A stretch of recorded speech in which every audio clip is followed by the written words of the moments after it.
Hey Gronk, obviously faced the Rams back in September, but they've changed quite a bit with the addition of Von Miller. What is the addition of him done to this defense? Yeah, Von's a great player. I played versus him many times when he was out in Denver.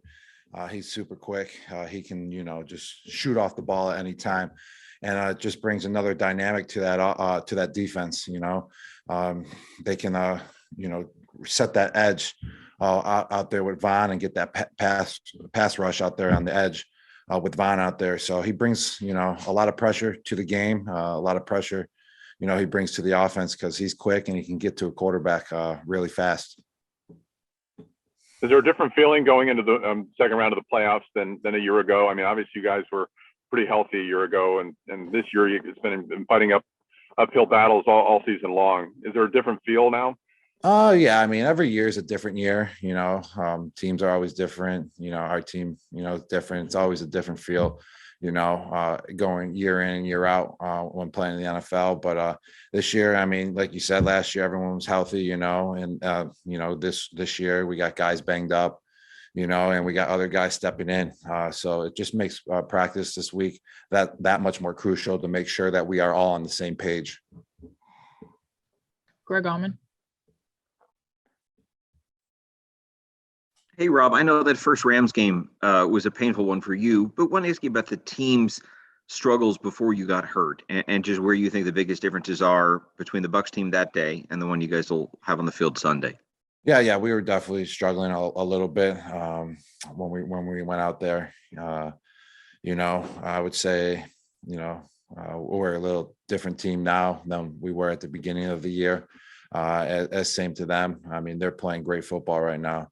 They got a lot of great players and they're playing very well together.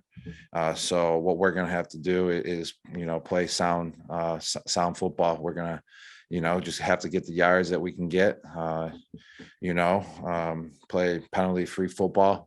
And I would say at the beginning of those games, I mean, it was just us not making the plays. They got a good defense, but in order to, move the ball on them, you got to make the plays. And we definitely weren't making the plays the first time we played them. Thanks, Rob. We'll go to Evan Klosky. If media have a question, please raise your hand. You hear me? Okay, there we go. That's why my thing's not working here. Gronk, just mostly Mike Evans talked about this, how he loves playing a team that he lost to during the regular season. Part of it is a fire in him to kind of redeem himself for after that loss. Just what is it like for you playing a team for the second time around? And on top of that, because I know you just did it with the Eagles, but a team that you lost to, is there more takeaways from a loss than maybe a win in those circumstances? It depends on the circumstance, but many times when you do lose, you can definitely take away, a lot of things that you did wrong that you can correct and fix. No doubt about that. And it also just shows you, when you lose to them earlier in the season, that you got to go out there and play your best ball, because obviously the product that, myself and the team we put out there on the field, it wasn't good enough the first time around. So how can we fix that? How can we fix the problems that we had, making sure that we catch all the balls that are thrown our way. And that's what, you learn from a loss is that how can you fix it? How can you correct it? Instead of, if you beat a team earlier in the year, oh man, we beat them, we got really nothing to fix. No, that's not a good way to go about it. When you beat someone else, but then in this case, they beat us. So it's, man, what did we do wrong? How can we fix it? What can we do? How do we go out there and we compete, we put up points, and that's what you got to do when you lose a game. You got to make all the corrections and go out there and play good ball. Rob Maddie.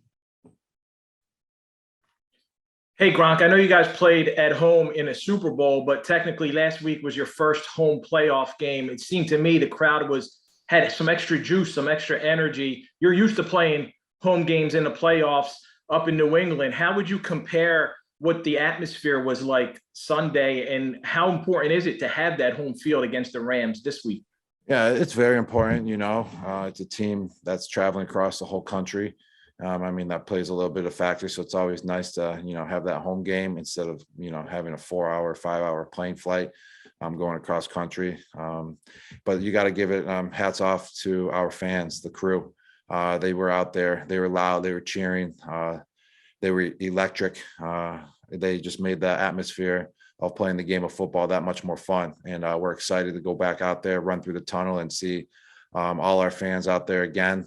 The crew, they're going to be loud. They're going to be proud. And it's going to be another great atmosphere. It's going to be another football atmosphere this Sunday. It's going to be a good time. We have time for a few more. We'll go to Rock Riley.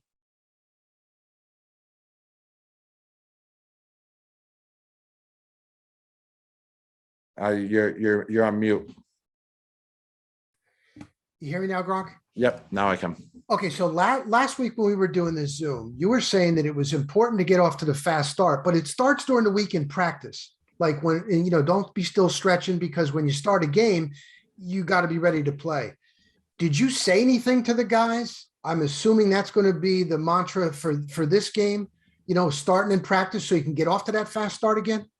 I mean, coaches were definitely, you know, pounding that into us, that we got to go out there, start fast, and on the defensive side of the ball, you know, get off the field right away, get a 3 and out, kind of right away in the game, to start fast on the defensive side of the ball. But offensive, the coaches just keep, you know, pounding in us. Hey, let's go, let's get out there, let's start fast, and that starts right at the beginning of practice, getting our juices flowing. And right, you know, when individual routes start, we're just going full speed right from the beginning, and us players just, you know, adapting to that method of just being ready to go right when we step on the field. Rick Stroud. Hey, Rob, we've seen you guys come out and run basically no huddle, up tempo, that sort of thing. What does that do for your offense, and how difficult is that for you in particular? You know, it kind of gives your offense you know, kind of another way to attack a defense, you know, doing a no huddle, you know, keeping the defense on their toes. You know, typically, you know, everyone's used to, you know, huddling up, you know, seeing what's going on, what the offense is doing. It kind of puts, you know, the ball in our favor. I would say with a no huddle offense. I mean, if you're doing it right, and we got a quarterback that, you know, runs it very well, and we got players around us that are willing to do it, you know, at a high speed. So, you know, the benefits, I would say, if you're running it well and doing the correct things, and getting the details that you need to get as an offense, I mean, it definitely hurries up a defense and keeps them on their toes, and possibly, you know, have them make a mistake. Thanks. Last question will come from Steve Isbitz. Hey, Gronk, when you were in New England, there was always a lot of years where your offensive coordinator was being considered for a head coaching job during the playoffs. How do players handle that? Do they talk about it with the offensive coordinator? Do you root for the guy? A lot of that's going on now with Byron Leftwich. Yeah, I mean, you know, it's kind of like, you know, you just got to take, just worry about what's going on with yourself, what your job is that week. I mean, myself, you know, and other players worrying about what's going on with Byron. I mean, he's here every day. He's doing everything that he needs to do. He's making sure that we have the game plan that we need. And it's good to see a guy like himself, though, also be in consideration. I mean, we all love Byron. We all, you know, love that he's our OC. We all love going out there and playing football for him, and love his plays. But I mean, as a coach, I mean, you got to do what's best for you, but at the same time, he's all in with us too at the same time. So as a player, you just got to keep on focusing on what your job is, and, you know, just be happy for the guy that, you know, he's getting recognized, and it's, you know, well-deserved too. All right, that's all we have time for. Appreciate you taking the time. All right, guys. Thank you.